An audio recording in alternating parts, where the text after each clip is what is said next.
మీ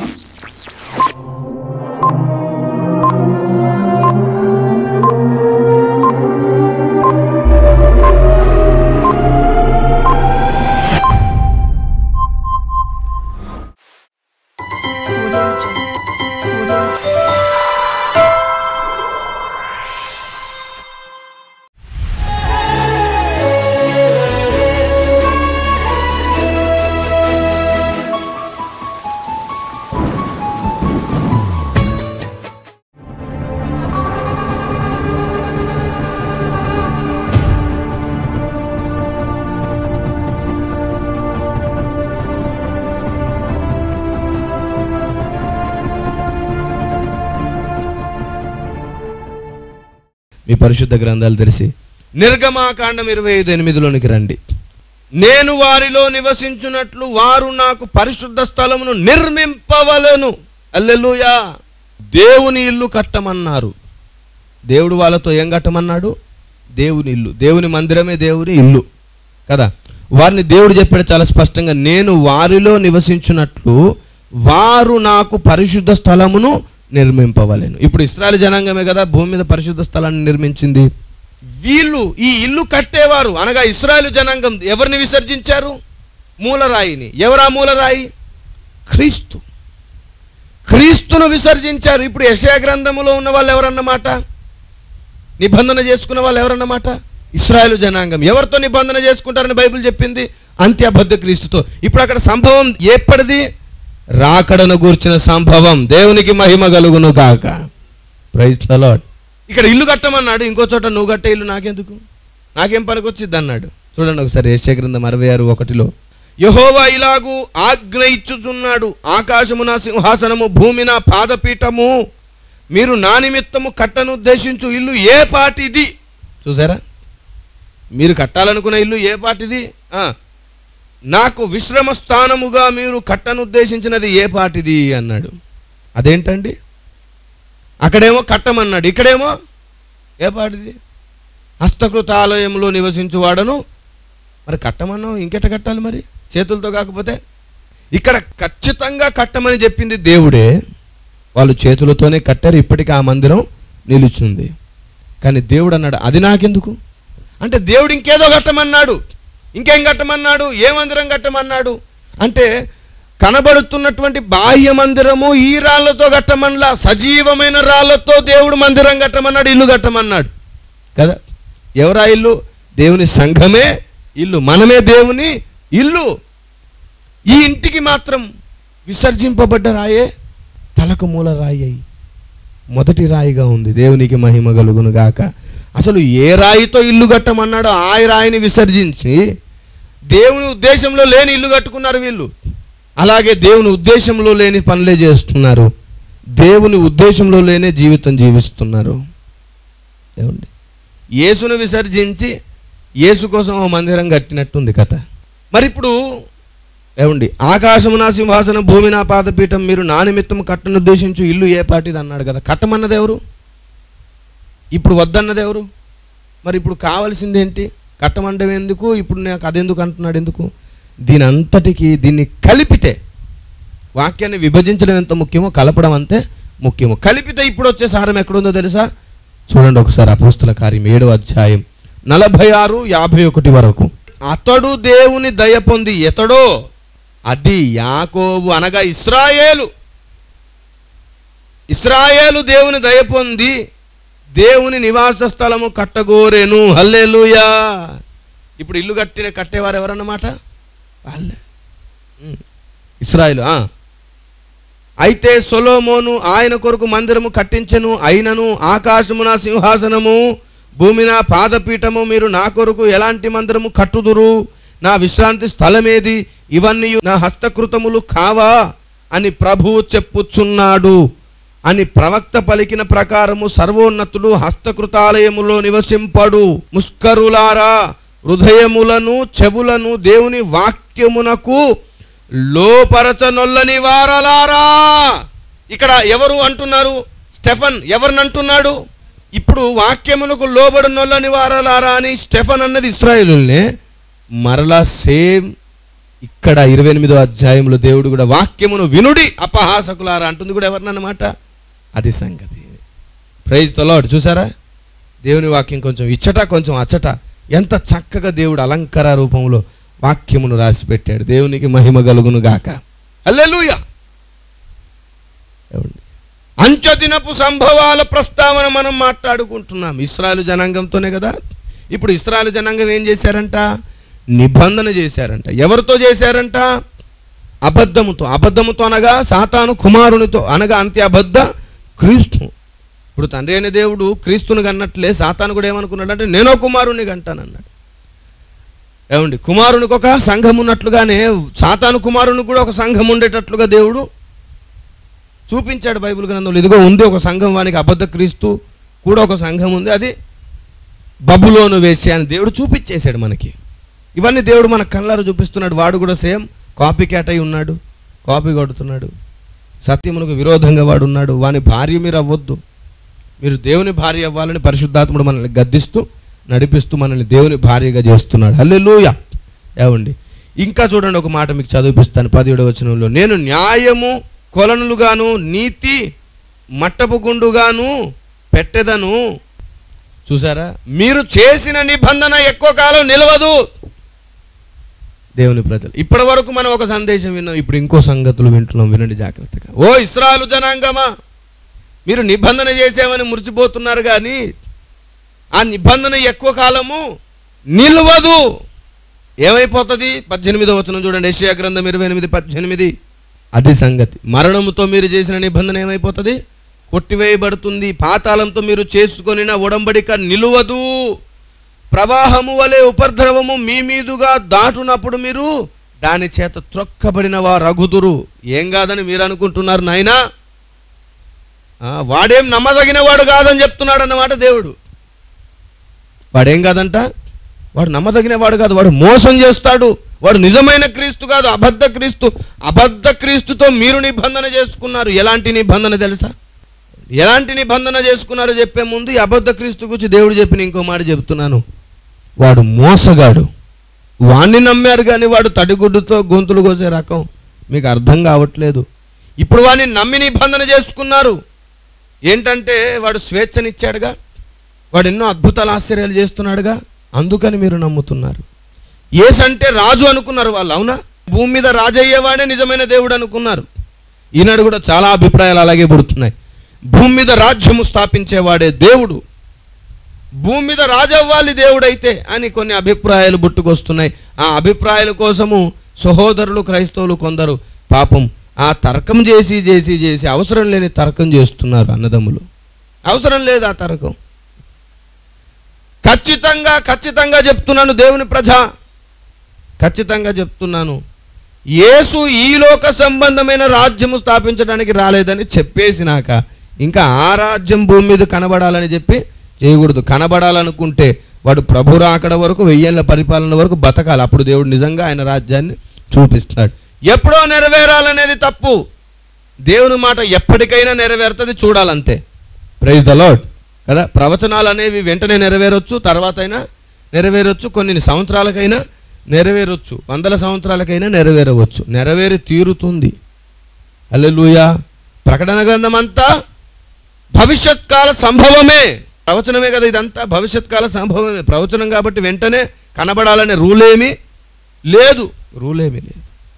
కనుక ఈ అంత్యాబద్ధ క్రీస్తుతో వీళ్ళు నిబంధన చేసుకున్నారు. వాడు వాళ్ళని మోసం చేస్తాడు. దానియేలు గ్రంథంలో చూడండి, దేవుడు అదే చెప్తున్నాడు. దానియేలు గ్రంథం 11వ అధ్యాయం 23వ మాట చూడండి ఒకసారి. అతడు సంధి చేసినను మోసపుచ్చును,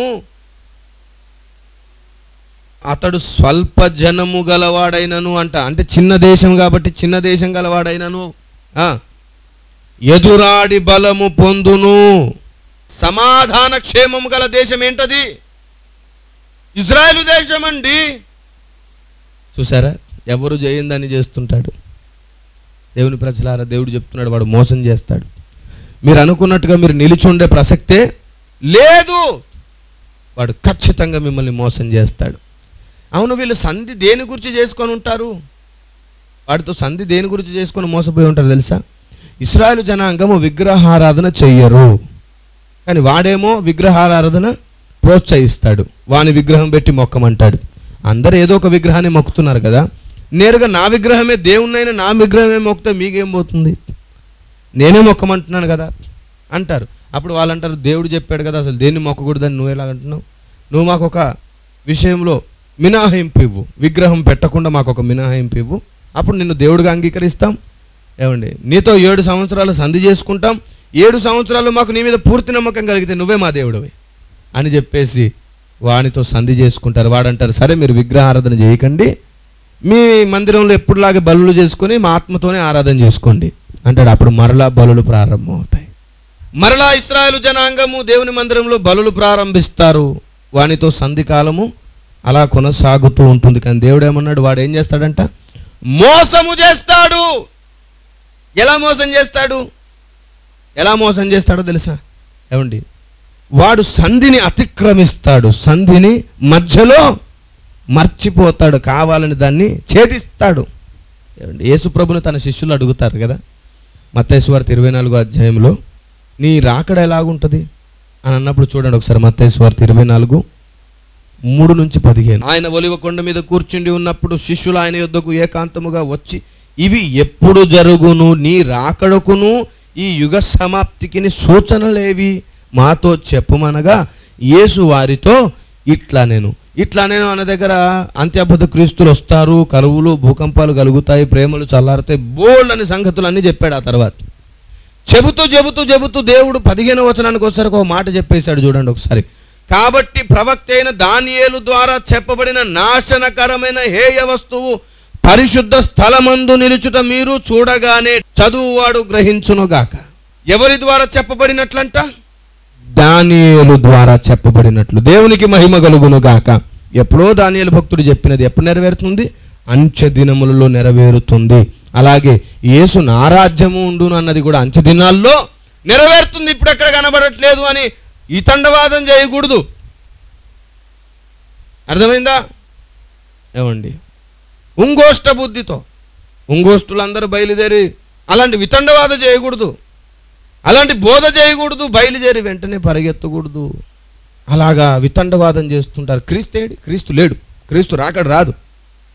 ఏమండి, క్రీస్తు దేవుడే కాదు, మా దేవుడు రాజ్యాన్ని స్థాపించి రాజుగా ఉన్నాడు, ఈ దేవుడు దేవుడే కాదు అని ఇలాంటి వివాదాస్పదమైన మాటలు ఎన్నో వస్తుంటాయి. కానీ ఖచ్చితంగా వేచి చూడాలి. దానియేలు ఎప్పుడో చెప్పినవి అంచె దినాల్లో నెరవేరినట్లుగానే యేసు చెప్పిన ప్రవచనాలు కూడా అంచె దినాల్లో నెరవేరుతాయి. అయితే ఏంటంట అతడు చేసే మోసం ఏంటంటండి? చూడండి ఒకసారి, నాశనకరమైన హేయ వస్తువు పరిశుద్ధ స్థలమందు నిలుచుట మీరు చూడగానే చదువువాడు గ్రహించునుగాక. దేవునికి మహిమ కలుగునుగాక. హల్లెలూయా, దేవునికి స్తోత్రం. చూసారా, ఈ హేయ వస్తువు పరిశుద్ధ స్థలంలో కూర్చోవడం ఏంటి? నాశనకరమైన హేయ వస్తువు అన్నాడు. ఇది పౌలు గారు చాలా క్లియర్గా అర్థమయ్యేటట్లు చెప్పారు. చూడండి ఒకసారి, 2వ తెస్సలోనికీయులకు రాసిన పత్రిక 2వ అధ్యాయము 3-4 వచనాలు. మొదట భ్రష్టత్వము సంభవించి నాశన పాత్రుడగు పాప పురుషుడు, కింద పుట్టినోట్లో ఇవ్వబడింది ఏంటండి? ధర్మ విరుద్ధ పురుషుడు బయలుపడితేనే గాని ఆ దినము రాదు. యేసు చెప్పిన ఏ దినము, రాకడ దినము రాదు. మరి వాడు రాకముందే సంఘం ఎత్తబడతారని బోధ చేస్తారేంటండి? ఇలా చెప్పకూడదంట. నిజం చెప్తే, నిజం చెప్పిన వాడు శత్రువు, యథార్థవాది, లోక విరోధి. ఈరోజు ఈ సత్యబోధన నమ్మే పెద్దలందరినీ చిన్నలందరినీ లోకంలో చాలా మంది సేవకులు ద్వేషిస్తున్నారంటే వీరు దేన్ని నమ్మారని అర్థం? అబద్ధాన్ని నమ్ముతున్నారని అర్థం.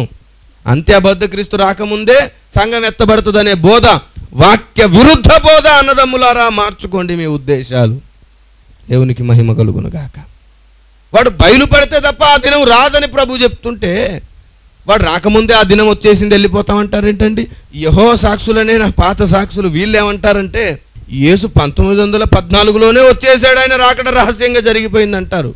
మరి టూ మచ్ కదా, 1914 జరిగిందని ఏమండి రస్సెల్ చెప్పేశాడని వీళ్ళు బోధ చేస్తారు.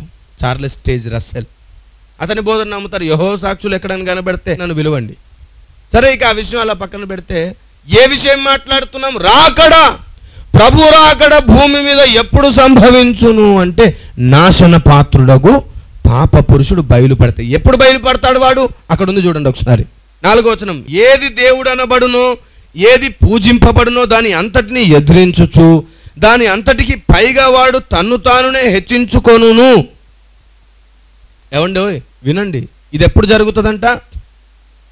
వాడు క్లియర్గా సంభవాలు ఎన్నో చెప్పాడు. ప్రసంగాలు చేస్తూ చాలామంది మోసపోయి మాట్లాడుతున్నారు. ఈ రాత్రే ప్రభు వస్తే నీ పరిస్థితి ఏంటి అంటారు. అసలు ఆ హెచ్చరికే కరెక్ట్ కాదు. ప్రభు ఖచ్చితంగా భూమి మీదకి రెండోసారి వస్తున్నాడు, నీ పరిస్థితి ఏంటి అని చెప్పాలి. కానీ ఈ రాత్రి అంటే ఎందుకు వస్తాడు? ఈ రాత్రి ఎందుకు వస్తాడండి? అప్పుడే దశరాజ కూటమి ఏర్పడిందా? 10 దేశాలు ప్రపంచాన్ని ఏలుతున్నాయా? ప్రపంచరాజు వచ్చేసాడా? ఏమి రాకుండా ప్రభు ఎట్లా వస్తాడండి? ఎందరో మహాభక్తులు, పరిశుద్ధులు, నీతిమంతులు, ఏమండి గొప్ప గొప్ప వాళ్ళు కూడా ఇలాగూ బోధ చేసేస్తున్నారు రాకడను గూర్చి అసత్యంగా జరుగుతున్నవి ఎన్నో ఉన్నాయి. అందులో ఒక చిన్నది ఏంటంటే నేడో రేపు ప్రభు వస్తాడు అనేది తప్పు. ఒక నిర్దిష్టమైన గురి గమ్యం ఉంది ఆయన రాకడకు. ఆయన అప్పుడే వస్తాడు. అప్పటిలోపు నువ్వు చేయవలసిన పని ఎంతో ఉంది సంగమా. Praise the lord. నువ్వెంతో చేయాలి ఆయన కోసం, ఆ పని చేయాలి. ఇప్పుడు మనం తెలుసుకున్నాం అసలు ప్రభు ఎప్పుడు వస్తాడు, ప్రభు ఎలా వస్తాడు అనే సంభవాలు తెలుసుకుంటున్నాం. అందులో భాగంగా ఎవరితో నిబంధన చేసుకున్నారు? అబద్ధమై ఉన్న వానితో, అనగా అంత్య అబద్ధ క్రీస్తు. అసలు వాని పేరే అబద్ధం. ఏమండి కదా, అబద్ధ క్రీస్తుకి ఇవ్వబడిన బిరుదుల్లో ఏంటో ఇంకొకటి అబద్ధం. అంత్య అబద్ధ క్రీస్తు, నిజమైన క్రీస్తు కాదు.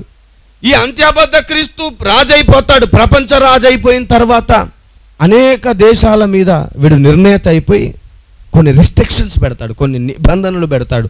చాలా కఠినంగా పెడతాడు. అందరి మీద కఠినంగా పెడతాడు. కానీ ఇశ్రాయేలు జనాంగం మీద మాత్రం కఠినంగా పెట్టాడు. వాళ్ళని స్వేచ్ఛగా విడుదల చేస్తాడు. ఎందుకో తెలుసా?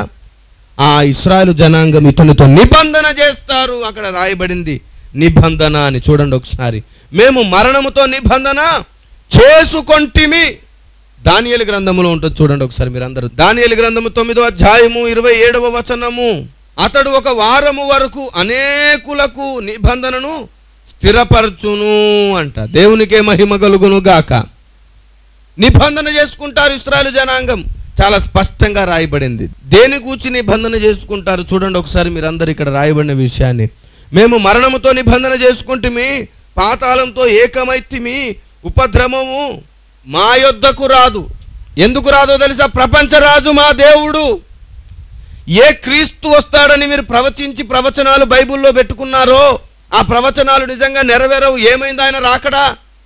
అసలు వచ్చేవాడు కాదు, వచ్చేసాడు క్రీస్తు అని చెప్పి వీళ్ళు అంత్యబద్ధ క్రీస్తుతో నిబంధన చేసుకొని ఆయనే దేవుడని నమ్మేస్తారు ఇశ్రాయేలు జనాంగం. ఏమండి, ఆయనే దేవుడని వీళ్ళు నమ్మేస్తారు. అప్పుడు దేవుడు మాట్లాడడం ప్రారంభిస్తాడు. ఆయనే దేవుడని వీళ్ళు నమ్మారు కదా, అప్పుడు దేవుడు వాళ్ళతో మాట్లాడుతున్నాడు. చూడండి ఒకసారి మీరందరూ. ఇప్పుడు నేను మీకు చెప్తున్నాను, నేను చెప్పేది అంత్యకాల సంభవమని మీకు ఇప్పుడు అర్థమవుతుంటుంది. చూడండి ఒకసారి. కొంత ఇచ్చట కొంత అచ్చట వాక్యం ఉంటుంది కనుక ఇప్పుడు మాట్లాడుకునే దాని గురించి మనం అచ్చట ఇచ్చట చూస్తున్నాం. వచనాలన్నీ ఒకచోట దేవుడు తన ఊపిరి ద్వారా సమకూరుస్తున్నాడు. దేవునికి మహిమ కలుగును గాక. చూడండి ఒకసారి మీరందరూ కూడా 16వ మాట చూడండి అమ్మా. ప్రభువగు యెహోవా ఇలాగున సెలవిచ్చుచున్నాడు, సియోనులో పునాదిగా రాతిని వేసిన వాడను నేనే. ఏం చేశాడంటండి? పునాదిగా రాతిని వేసిన వాడను నేనే. చాలా కష్టంగా ఉంటుంది ఈ మాటలు కొంచెం అర్థం చేసుకోవడానికి. వినండి. దేవుడు పునాది వేశాడంట. దేంతో? రాతితో. పునాది రాయి ఏంటండి? ఎఫెసీ పత్రిక 2:20లో క్రీస్తు యేసే ముఖ్యమైన పునాదుల్లో ఈయన ఒక రాయి. అపోస్తులు ప్రవక్తలు వేసిన పునాది మీద మనం కట్టబడింది. హెబ్రీ పత్రిక 6వ అధ్యాయం 2వ మాటలో కూడా మొట్టమొదటి పునాది ఎవరు?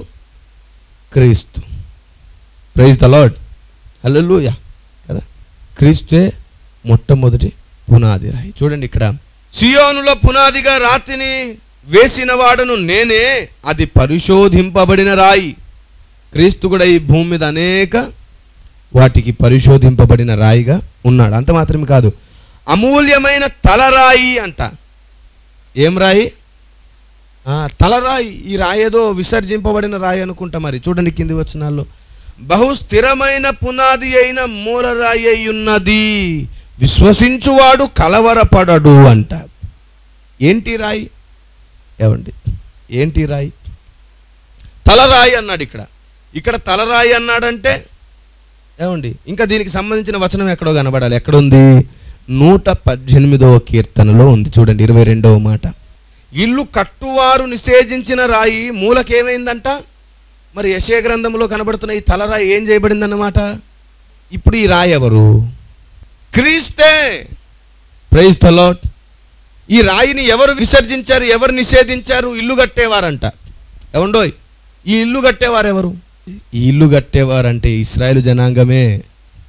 Praise the lord. ఇశ్రాయేలు జనాంగమే. చూడండి ఒకసారి మీరు అందరూ కూడా మీ పరిశుద్ధ గ్రంథాలు తెరిచి నిర్గమాకాండం 25:8లోనికి రండి.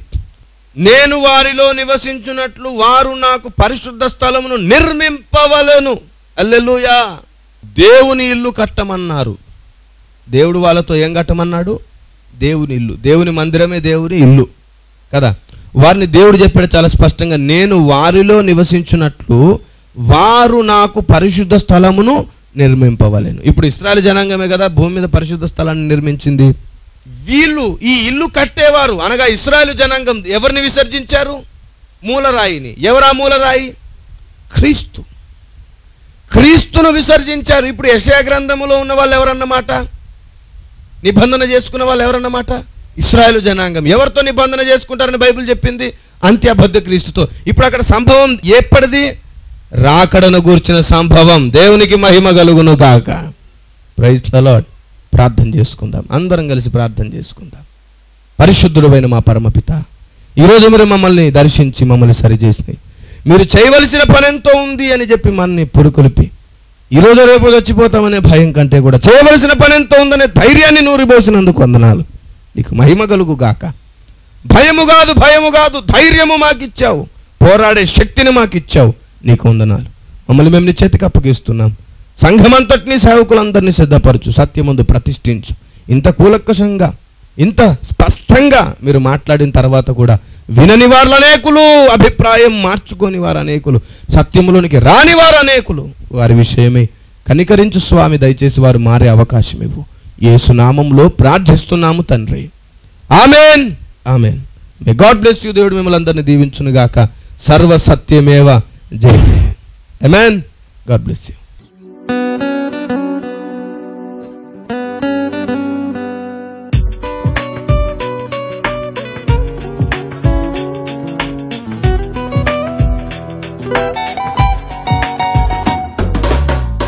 ప్రియమైన యేసయ్యా, ప్రేమకే రూపము, ప్రియమైన నిన్ను చూడని. ప్రియమైన యేసయ్యా, ప్రేమకే రూపము, ప్రియమైన నీతో ఉండని. నా ప్రియుడా యేసయ్యా, ఆశతో నా ప్రియుడా యేసయ్యా, ఆశతో నానయా. ఆనందము సంతోషము నీవేనయా, ఆశ్చర్యము నీ ప్రేమయే నాయడా. ఆనందము సంతోషము నీవేనయా, ఆశ్చర్యము నీ ప్రేమయే నాయడా. ప్రియమైన యేసయ్యా, ప్రేమకే రూపము, ప్రియమైన నిన్ను చూడని. ప్రియమైన యేసయ్యా, ప్రేమకే రూపము, ప్రియమైన నీతో ఉండని.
రూపమో ప్రియమార నిన్ను చూడని ప్రియమైన యేసయ్యా ప్రేమకే రూపమో ప్రియమైన నీతో ఉండని